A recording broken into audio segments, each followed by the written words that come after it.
Well, howdy there, guys. Welcome back to Stu MTG, and today I'm going to be opening up the Sultai Arisen Commander deck from Tarkir Dragonstorm.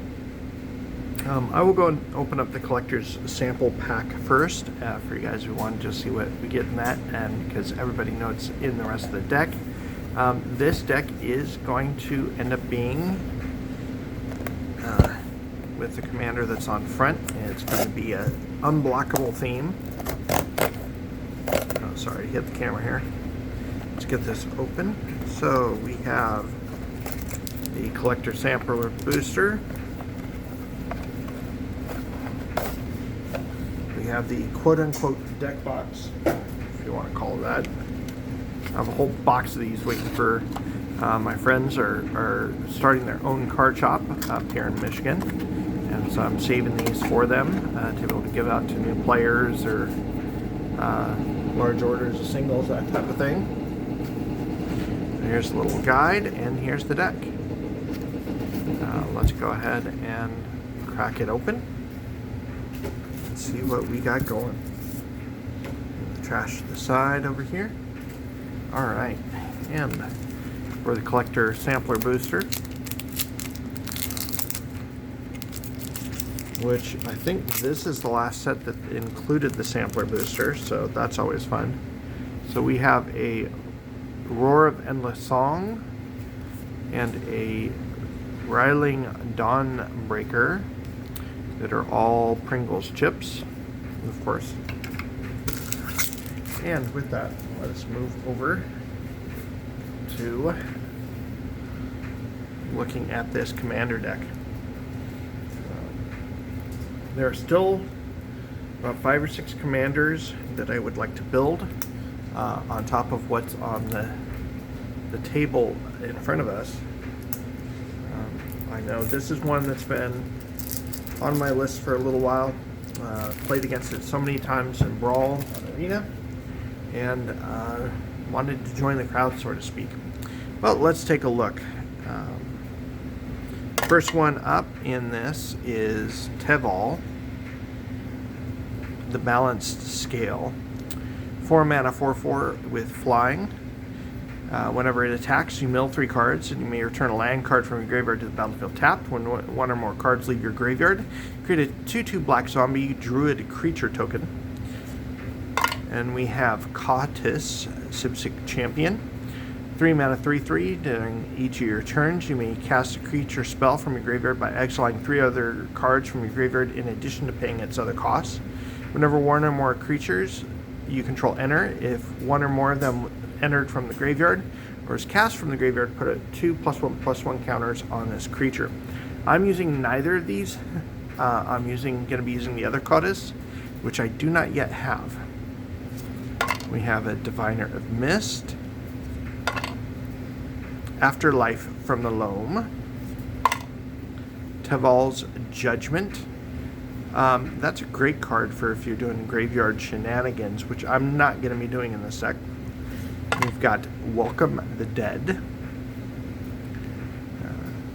Floral Evoker, Steward of the Harvest, Will of the Sultai, Colossal Grave Reaver. I like that they include a copy of Gravecrawler. For years, for some reason, they just weren't reprinting Gravecrawler. And it's nice to see an inclusion. We've got Life from the Loam, excellent reprint. Casualties of War, Amphin Mutineer. Let me know, has any of you actually made a Salamander deck? I don't necessarily know that there are enough to make a Salamander deck, but I'd be curious to find out. We got River Kelpie. Another awesome inclusion in this. This is going to be going in my shadow deck. Is Dothy Voidwalker. It's nice to see another shadow creature printed. There hasn't been in so long.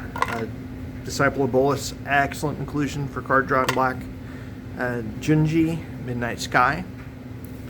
We got Lethal Scheme. And the good old Living Death. What's a graveyard deck without Living Death? We've got Lord of the Forsaken. Necromantic Selection, Necropolis Fiend, Noxious Gearhulk, Obnixilis. We've got Tassagir, which is a great inclusion in this particular deck. A Woe Strider, if it will get into the thing. Get in there. Avenger of Zendikar. I love the inclusion of Conduit of Worlds. That's actually going to get pilfered for a landfall deck that I recently built that needs it. Multani. We've got the Jukai Visionary, Consuming Aberration, Gerard, Golgari Lichlord, Lord of Extinction, Marin of Clan Toth. I'm going to move these lands to the end. Essence Anchor, Arcane Signet, and Soul Ring, and Command Tower, your obligatory commander includes, along with Command Beacon. Love the fact that they reprinted Crypt of Agadine. Got Darkwater Catacombs, Dreamer Cascade, Drownyard Temple, Exotic Orchard, which I have been playing a lot more of. For many years, I just donated it to your friendly local YouTuber.